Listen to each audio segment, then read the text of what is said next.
reason it all exists. So here, before specifying system requirements, functional requirements and hardware platform. So before specifying all these things, you need to check whether they add value to the system.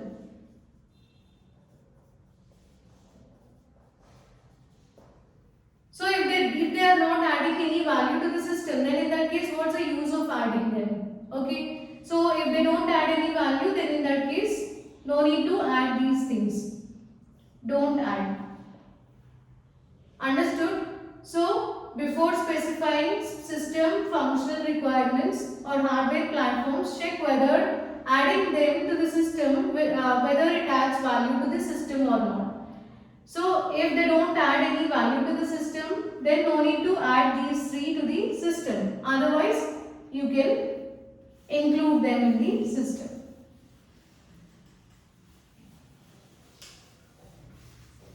So anything which we are including in a system, it should provide some value. Otherwise, no need to include them. Second one is keep it simple and stupid. So here the design, it should be as simple as possible. So if the design is simple, then it will be easy to understand as well as it will be easy to maintain also. But in order to make this design more simple, don't delete or don't discard important or internal features. Because these internal features are important for implementation of the project. So you need to include them and try to make the design as simple as possible. And third one is maintain the vision. So here a clear vision is always important for success of a project. So if you compromise with the vision, then in that case it may weaken the system or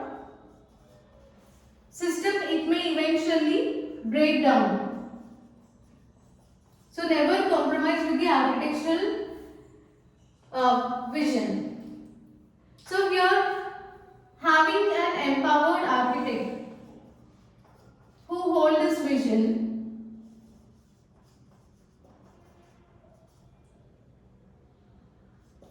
having an empowered architect who hold the vision helps in successful generation of the project, or it leads to successful project generation. And the fourth one is what you produce others will consume. So that means it can be either specification, design, implementation. So before doing all these tasks, make sure that these tasks should be done in such a way that others should be able to understand them. Because now you wrote the code, or now you prepared the design, now you wrote the code, but some others may need to maintain this in future. So as well as, for example, in future some other needs to extend the system or write some additional functionalities to the code. So then in that case they need to understand your code, right? At the same time here,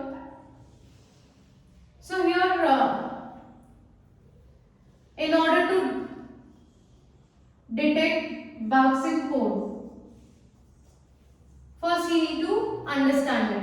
So all these three things, so they should be done in such a way that others should be able to easily understand them. So making other tasks easier,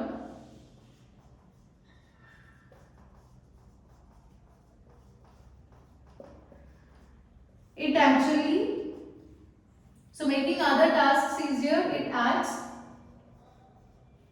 value to your project. So just remember this point. So be open to the future. So here the design system should last or should remain for a long time.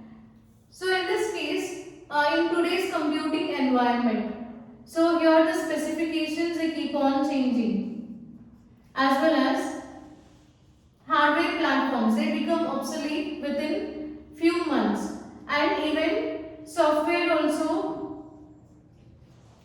So here the software also. So here the software lifetimes they are measured in months instead of years. In earlier days, software lifetimes they are measured in years, but now it is not like that. Scenario is completely changed. So it is now measured in months instead of years. So here you need to design, or you need to design your system in such a way that it should be used in future also. So the designed or developed software it should not be restricted to one problem. So don't restrict your solution or software to one specific problem. So keep in your mind that the developer problem should be able to solve all general problems.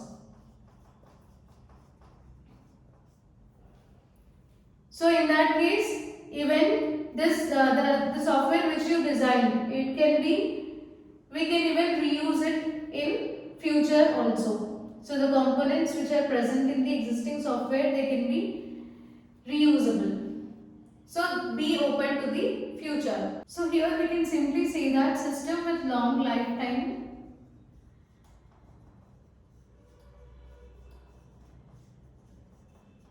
has more value.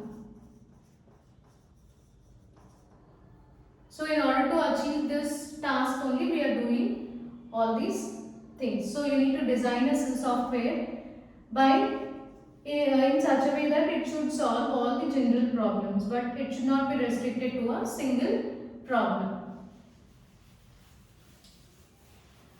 And next principle is plan ahead for reuse. So reuse it mainly reduces the cost as well as the effort, right? So achieving high level of reuse.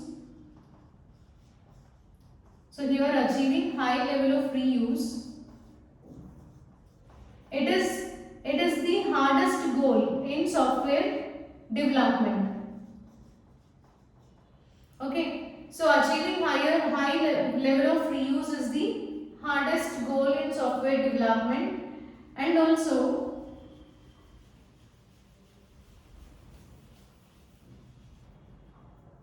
so reuse of code and design. This is considered as the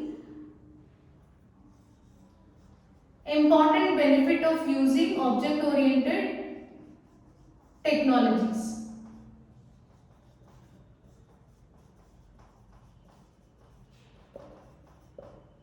Reuse of code and design is considered as the important benefit of using the object-oriented technologies.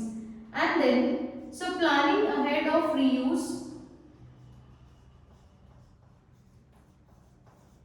So planning ahead of reuse, here it adds value to both the reusable components, the components which we are reusable components, and also the system into which these components are incorporated. So it adds value to both of them. So both the reusable components as well as the system to which these components are integrated or incorporated.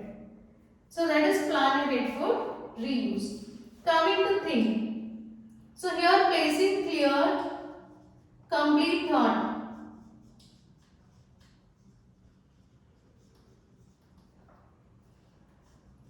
Before action.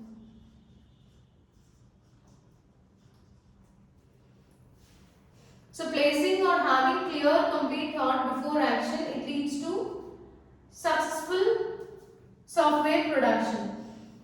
So see, if you want to achieve any task, then in that case first you'll try, right? So you'll try For example, if you fail in the first attempt, so assume that so whenever you think about any problem, suppose I want to develop a product. First I'll think how to develop that product, and then I'll start solving the problem. So here I took one problem and I'll think about this, how to solve this problem, and then I'll start solving it. So during the first attempt, for example, so there are chances for failure in the first attempt, right? So first attempt I failed to solve this. But in this case, even though I failed to solve the problem, I'll gain some knowledge out of it, right? I learned something from this. And with this knowledge, again I'll try to solve it. So I'll give second attempt. Assume that in this case also I failed. But I got some previous knowledge, and in this case some more extra knowledge. Okay, in this case I got some additional knowledge along with the previous knowledge. So during the third attempt, now I'll succeed in the project. So here thinking is very important. First you need to think before solving the problem. So then in each and every attempt we'll get some knowledge during out of thinking. So that knowledge will be useful in order to produce the successful project. So that is nothing but think. So here when clear thoughts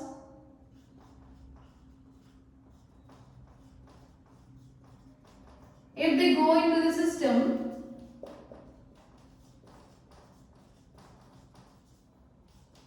value comes out. That means if we are able to develop a product with clear thoughts, then in that case that the developed product will have more value. So you can generate the more valuable product. So these are few general principles that are required in order to develop a software product.